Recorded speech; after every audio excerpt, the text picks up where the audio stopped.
Welcome to my channel. My name is Meiko. Sorry it's been a while. I recently moved, so things have been busy. Also, I changed the video style a bit to make recording and editing a little easier. That said, the content itself hasn't changed. I'm still here to talk about manga I love. Continuing from the last video, today I'll be talking about Volume 8 of FULLMETAL Alchemist. If you haven't watched the previous videos, you can find them in the description or playlist. This volume includes a bonus chapter, at least in the Japanese edition. I'm not sure about other language editions. This bonus chapter is different from the ones in other volumes. It's actually the opening story from a spin-off game of the series, so it's not directly connected to the main plot. For that reason, I won't be covering it in this video. Let me start with the titles for each chapter. 第30話、鎧の中、真理の奥。鎧の中 means within the armor, and 真理の奥 means deep within truth. The word oku has a physical meaning of a deep place and an abstract meaning of depth, suggesting essence or core. Thus, 真理の奥 is a phrase that conveys the idea of touching a deeper truth beyond superficial understanding. Next, 第31話、己の尾を噛む蛇。This title literally means a snake that bites its own tail. In other words, it refers to the Ouroboros. One thing I'd like to add is that the word used for bite, 噛む, has more than one kanji form. On the left is the kanji used in the title, and on the right is a simplified version that's more commonly used. They look similar, but if you look closely, you'll notice subtle differences. Focus on the bottom right of each kanji and you'll see an open box-like shape resembling a square missing its top. The inside of that open frame differs in each kanji. I haven't had much opportunity to discuss this in previous videos, but some kanji in Japanese, especially those with many strokes or complex shapes, have simplified forms that are easier to write. In everyday life, people tend to use these simplified forms. However, in FULLMETAL Alchemist, the original, more complex kanji often appears instead. It's just a guess, but I think this might be a deliberate choice to evoke a sense of historical atmosphere. Next, 第32話、東方の使者。The word 東方 means the east, and 使者 means envoy. That's it. Next, 第33話、ラッシュバレーの工房。Rush Valley is a place name, so it should be kept as is. The word kobo is made up of two kanji, ko, meaning to attack, and bo, meaning to defend. Together, they express the idea of back and forth exchanges of offense and defense, strategic give and take in battle. In English, it could simply be translated as battle or conflict. That's all about chapter titles. Now, let me explain what I found interesting in the manga itself. Let's start with chapter 30. The first scene I'll look at is when Dolcetto and Lore confront Bradley. Lore tells Dolcetto, "You can tuck your tail and run, Dolcetto."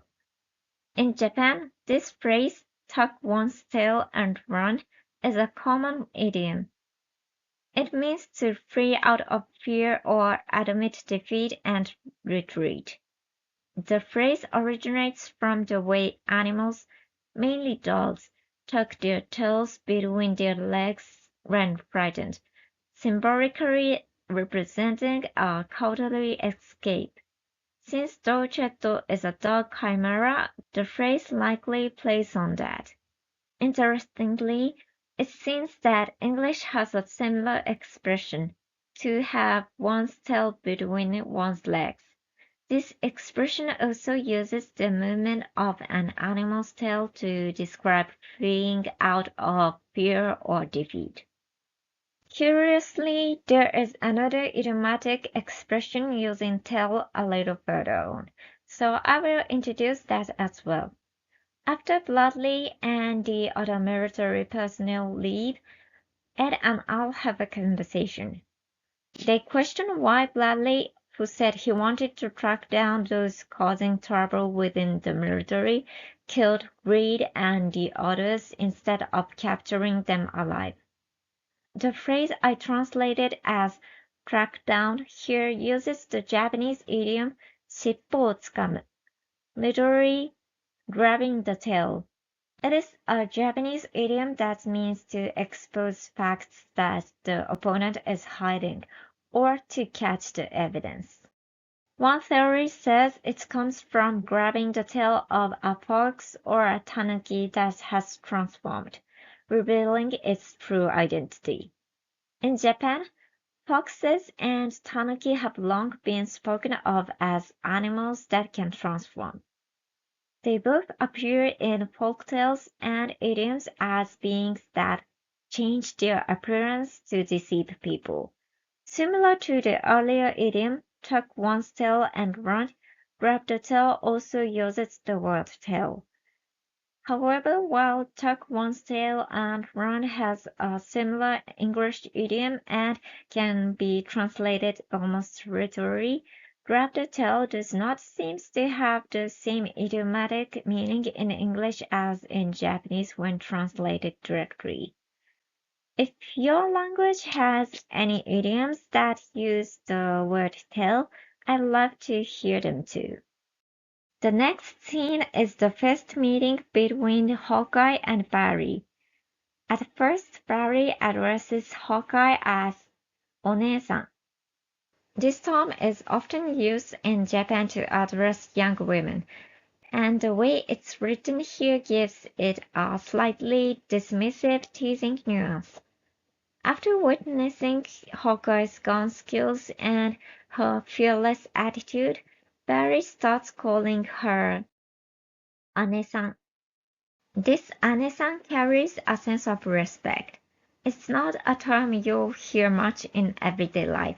The most common context in which you would hear it is in fiction set in the Yakuza or Ninkyo, Japanese gangster world.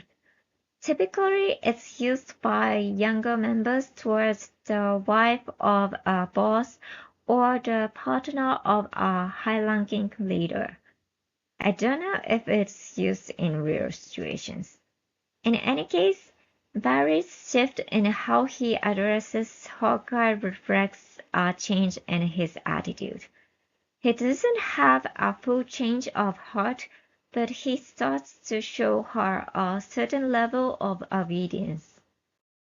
Those were the explanations for chapter 30. Let me start my explanations of chapter 31 here. First, there is the scene in which Bradley reports to father and the others.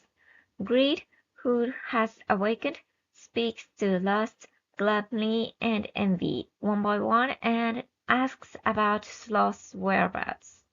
This may not be particularly significant in other languages, but in the Japanese version, it's probably the first time a certain notation has been used in the series. The names of the homunculi are usually written in katakana, which is typical in Japanese. Foreign-derived words are generally written in katakana rather than hiragana. This is lust in katakana. However, in this scene, when greed calls out to lust, it is written in kanji as shikyoku with the katakana lust as the reading. Shikyoku is the Japanese translation of lust. Similarly, gluttony is written with the kanji boshoku. envy with the kanji shitto, and sloth with the kanji taida, all of which are the Japanese words for each of them. Then Bradley introduces himself to Greed as Hunnu no Rasu. Since Hunnu is the translation of wrath, it would be odd to translate it directly as wrath of wrath, so in English I think it would be something like I am wrath. These expressions likely reveal to Japanese readers that the homunculus names are derived from the seven deadly sins. Previously in the story, names such as lust and gluttony appeared in katakana, so whether readers recognized them as sin names depended on their knowledge base. The concept of the seven deadly sins isn't as common in Japan as it is in Christian cultural spheres. While manga and anime occasionally use the seven deadly sins as a theme, spreading it among fans of those genres, the concept hasn't really spread beyond them. Many readers probably took lust or greed as just character names. I wasn't aware of it when I first read the series either. I imagine that for readers from cultures where the seven deadly sins are widely known, this scene simply confirmed what they had already suspected. The next scene I will discuss is when Bradley returns to his family. His son Selim runs up to him calling Otosan. The word otosan is usually written like this and means father in English. But in Selim's line, it is written like this. The reading is still otosan. Notice the extra kanji. Adding this kanji indicates either the father of one's married partner or a foster father, as opposed to a father by blood. The intentional use of this writing suggests that Selim understands that Bradley is not his biological father. I thought this might be an expression that doesn't exist in English, so I brought it up. That's all for chapter 31. I will then move on to explaining chapter 32. The first scene I will focus on is when Ed and Al appear at the entrance of Winley's workplace. Although Ed usually addresses Winley without honorifics, here he politely calls her Windy-san. He greets her with "Gokigen uruashu," an old-fashioned classy greeting. His unusual phrasing, such as overly formal and goofy honorifics and dramatic tones, conveys his awkwardness as he feels responsible for damaging the oatmeal she made. I wonder how this is translated into other languages. Does Windy-san become something like Miss Windy? Please let me know in the comments. In the panel following the one with Ed showing his broken oatmeal, Winley is depicted smiling, and a muscular figure with an angry expression is drawn. Assuming it's the same illustration as the Japanese version, that is. This is probably what's called a nyozo. Zo means statue. These statues are also called Kongo Rikishizo. Nyozo are sometimes placed at the gates of Japanese temples and act as gatekeepers, which is why they have scary faces. A typical pair of nyozo consists of one with an open mouth called agyo and one with a closed mouth called the ungyo. The statue depicted in this panel is probably the ungyo. Its expression, concealing anger within, represents Winley's inner feelings. I don't think nyuso are used very often to depict anger in manga, but I do think they are a standard representation of a frightening face in Japan. Besides frightening faces, volcanic explosions or thunder are also used to express anger, and I believe this is common in many countries. Next is the scene in which Ed and Al meet Lin and talk with him. During their conversation, they mentioned something like alchemy from Shin. In Japanese, it's Rentanjutsu, and in English, how do you pronounce it? Is it al alchemy? Alchemy? I'm not sure, but anyway, before I looked it up, I thought Lantern Jutsu was a term unique to Fullmetal Alchemist, created by Arakawa sensei, but it seems to be an existing word. It apparently originates from China and refers to the art or practice of creating an elixir for immortality. Comparing it to the Japanese translation of alchemy, Renkinjutsu, the only difference is the middle kanji. The middle kanji in Renkinjutsu is kin, which means gold in English. Since alchemy involved attempts to create gold from lead and other metals, that makes sense. On the other hand, the middle kanji tan in Rentanjutsu means vital essence. I'm curious if alchemy is a word that already exists or if it was created specifically as the translation for Rentanjutsu in Fullmetal Alchemist. If anyone knows, please let me know. From a quick search, it seems the word alchemist does exist. It appears to be a term related to alchemy. That's all for chapter 32. Here comes the last chapter of Volume 8, Chapter 33. I was going to talk about how lines of characters from Shin are written in the manga and other things, but I think it would be better to make a standalone video about those topics. So I'll discuss it in my next video. In the meantime, if you could check how their lines are written in your language version of the manga and see if there are any differences compared to Ed and the others, it will help you follow along more easily next time. And if you find anything interesting, please share it in the comments. One thing from this chapter, it's a gag scene, but I'd like to touch on it. After the panel where Winley returns from getting pots and finds that Ed's ultimate has been completely ripped off, there's a sudden insert panel of Winley chasing Ed on the beach. I'm not sure if this originates from a movie or a drama, but it's a comedic take on the weird beach chase scenes between overly dramatic couples often seen in Japanese fiction.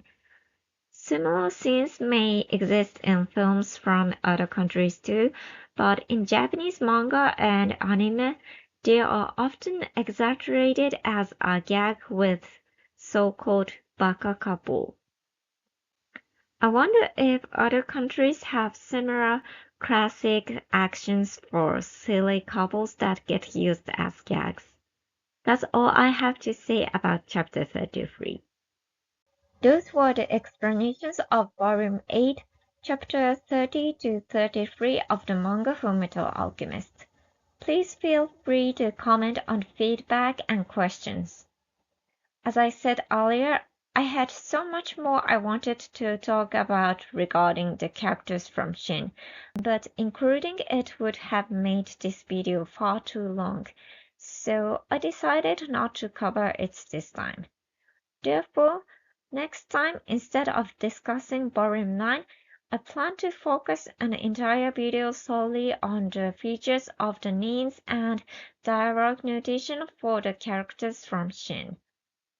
Thank you for watching so far. I hope to see you in the next video. Bye!